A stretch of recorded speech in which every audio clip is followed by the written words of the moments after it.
Assalamualaikum, selamat siang Bu. Waalaikumsalam. Ya, selamat siang. Apakah benar saya bicara dengan Ibu Fitra, umur 55 tahun? Iya, benar. Perkenalkan Bu, saya dari Apoteker Nyimas Nikmas sebagai apoteker penanggung jawab yang sedang bertugas di Rumah Sakit Hermina.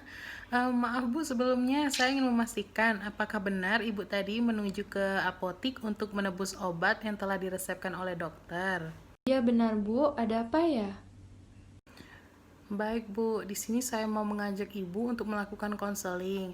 Tapi mohon maaf Bu sebelumnya, dikarenakan dalam masa pandemi ini, kita konselingnya bisa melalui aplikasi Zoom saja ya Bu, karena tidak memungkinkan kalau kita melakukan konseling ini dengan tatap muka. Apakah Ibu bersedia meluangkan waktunya sebentar untuk melakukan konseling bersama saya? Ya, saya bersedia, Bu. Baik, kalau begitu nanti saya kirim linknya melalui WA Ibu saja ya, supaya nanti Ibu bisa bergabung di sana. Iya, baik, Bu. Baiklah Ibu, terima kasih ya Bu.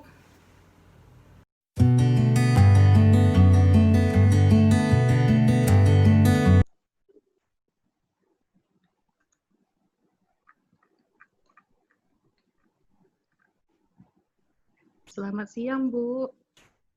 Selamat siang, Bu. Sebelumnya terima kasih ya Bu telah meluangkan waktunya sebentar untuk melakukan konseling. Jadi tujuan konseling di sini untuk menginformasikan tentang obat yang Ibu terima agar penggunaannya itu lebih efektif Bu. Sebelumnya apa yang dokter katakan tentang pengobatan Ibu? Saya sering pusing, mual, mudah lelah. Terus kalau mau pipis, keluarnya sedikit sekali. Terus kaki sama tangan saya, kalau misalkan dipencet, baliknya itu agak lama. Oh, berarti itu edema ya Bu. Ada keluhan lagi nggak Bu? Itu saja sih. Dokter mengatakan saya mendapatkan obat terapi hipertensi dan dokter bilang ada masalah di ginjal saya, Bu. Makanya tadi dokter menyarankan untuk cek lab dan hasil pemeriksaan tadi dokter bilang saya didiagnosis gagal ginjal akut. Oke, baik Bu. Selanjutnya, apakah dokter memberitahu tentang cara minum obatnya itu seperti apa Bu? Cuma dikasih tahu katropil diminum 2 kali sehari, spironolakton 1 kali sehari, sama aspilet 1 kali sehari. Itu saja, Bu. Oh, begitu. Lalu tadi dijelaskan tidak sama dokternya tentang harapan setelah minum obat ini? Enggak sih, Bu.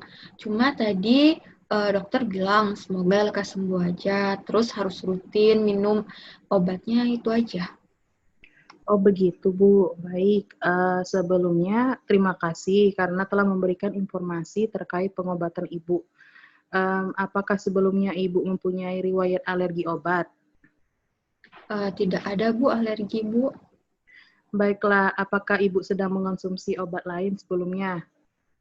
Tidak ada juga, Bu. Baik Bu, jadi di resep tersebut itu ada obat katopril. Dosisnya 25 miligram, gunanya untuk menurunkan tekanan darah Ibu, minumnya 2 kali sehari 1 tablet setiap 12 jam. Jadi Ibu minumnya 2 jam setelah makan. Jika selama penggunaan obat ini Ibu merasakan batuk, Ibu tidak perlu khawatir dan tetap minum obat sesuai anjuran, karena itu merupakan efek samping yang biasanya tergolong ringan dan kemunculannya pada seseorang itu berbeda-beda Bu, tergantung respon pada tubuh.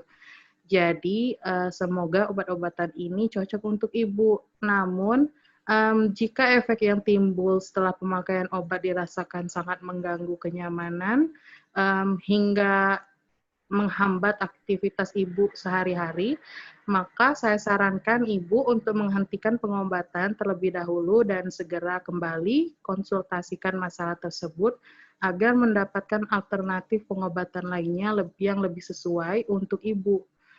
Sampai di sini, apakah Ibu sudah paham? Ya, paham, Bu.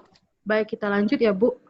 Lalu selanjutnya ada obat spironolakton, dosisnya 25 miligram 1 kali sehari 1 tablet, gunanya untuk diuretik.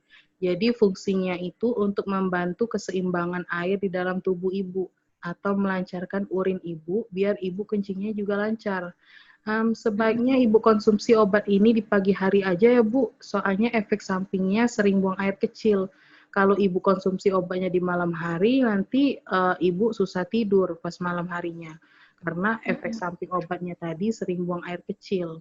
Selain itu juga berfungsi untuk mengurangi pembengkakan pada kaki Ibu atau edema. Lalu obat yang terakhir itu ada obat Aspilet, dosisnya 80 miligram, diminum 1 kali sehari 1 tablet. Gunanya sebagai antiplatelet yang berfungsi untuk mengencerkan darah atau mencegah penggumpalan darah di pembuluh darah. Cara minumnya ini juga yang paling baik itu sebaiknya konsumsi setelah makan 1 kali sehari 1 tablet.